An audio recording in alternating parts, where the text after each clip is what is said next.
Andiyan ba yung barbero? Pa, pagupit na tayo. Tara na. Ha?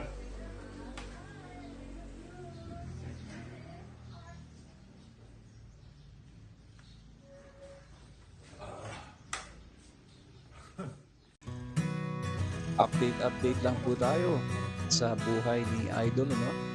And so, nag-gaya ang kanyang anak and lumabas po kami and ang gusto talaga ni Idol ay sa kanyang personal na barbero.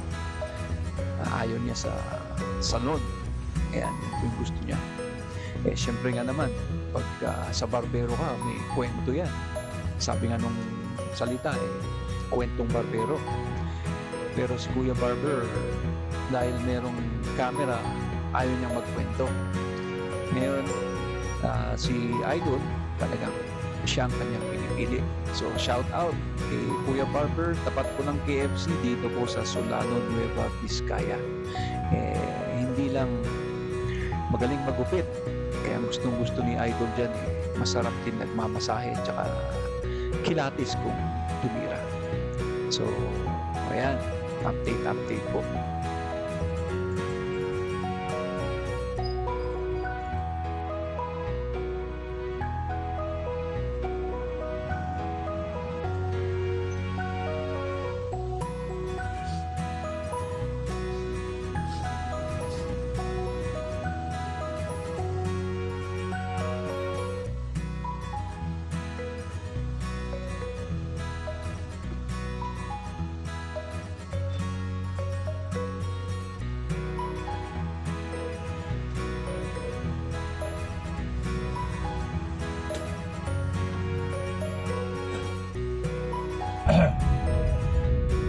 Big guwapo.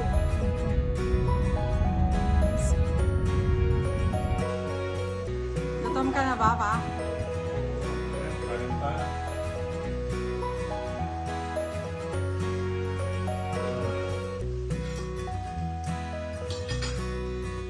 Paano ulam mo?